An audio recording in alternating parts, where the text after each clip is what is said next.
Okay, so lesson 2 extension tasks. So what we can do is kind of have a sun rotating from morning to evening. And you can do this as advanced as you want. So you can have it so that it gets dark or gets lighter. You could even have the moon popping up as well, okay?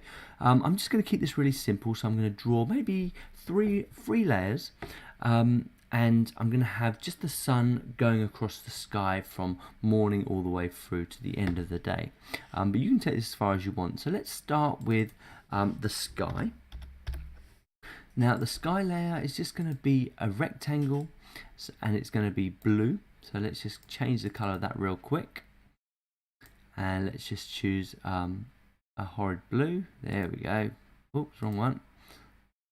There we go. So we've got the sky. Now we can lock that layer, we're finished with that. The next layer we're going to do is going to be the ground. Okay, and for this one I'm just going to use the pen tool and we're just going to draw just maybe some hills just for the sun to go behind. And remember, in order to fill this we do need a closed shape. So let's just create a quick, oopsies. 2, 3, there we go, and let's just fill it with the paint bucket tool. Let's give it a nice green. There we go, and we might just want to do the same with that one. Just make that same color. We probably just get rid of that line, to be fair. No, let's leave it, it's fine. Okay, so there's our two kind of shapes here. Let's just make that a bit bigger because I don't want that to, there we go.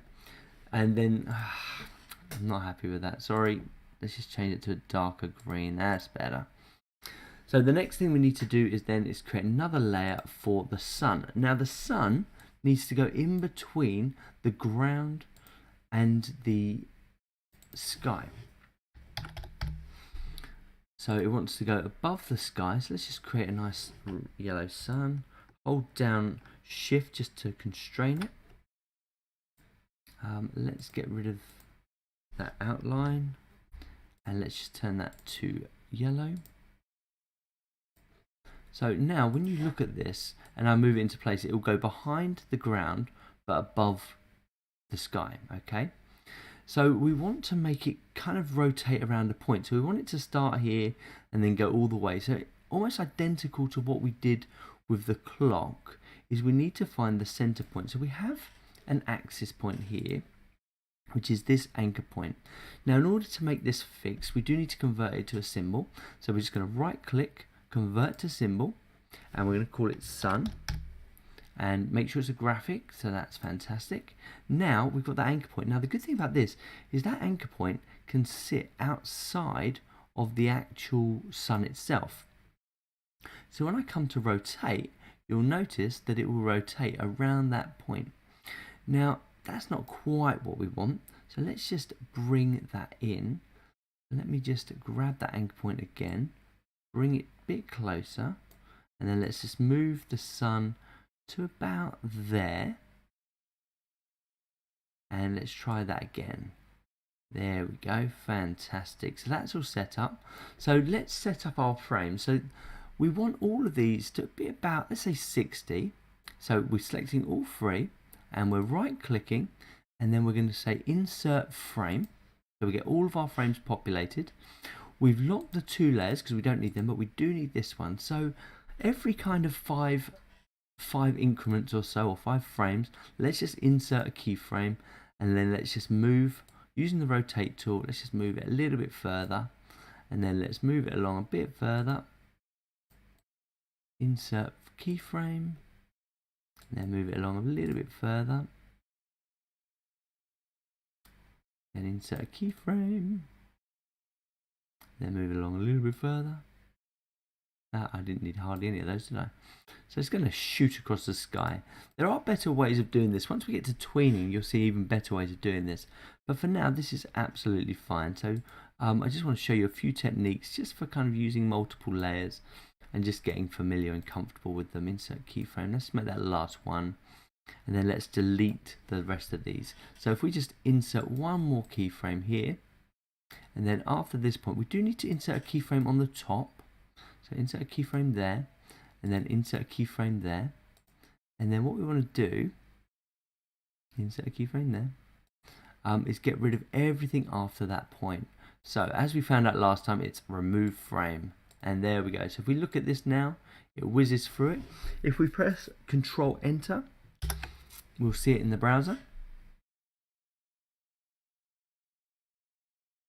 Fantastic. Oh, I've left a little line there, look.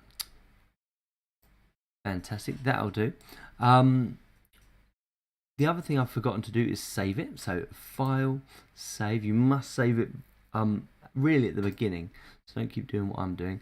And we're going to call this Lesson 2 Sun Extension. There we go. And press Save. And let's make it a movie. So we go File, Export, Export Video. Make sure Convert Video to Adobe Media Encoder is checked, and then press Export. Let it do its thing. Seems to take an absolute age on here to bring up Adobe Media Encoder. And here it is. Make sure we've got our H.264 selected. Make sure it's going off to the right one, and then press the play button. Let it whiz through. Once it goes grey, that's done. We can close that. Go to our folder, and if we come into here and we go to Animate, the clock, and there's our extension. It's normally this biggest one. Let's get rid of this one at the bottom, and let's play this one, and then you guys can have a go and do yours. And remember, you can make yours as awesome as you want. So mine was fairly simplistic. I just want to get rid of that actually while I'm here. Mine was fairly simplistic, but you can make yours as good as you want. So you can have the sun come up and the moon go down. You can make it go darker if you want. It's completely up to you.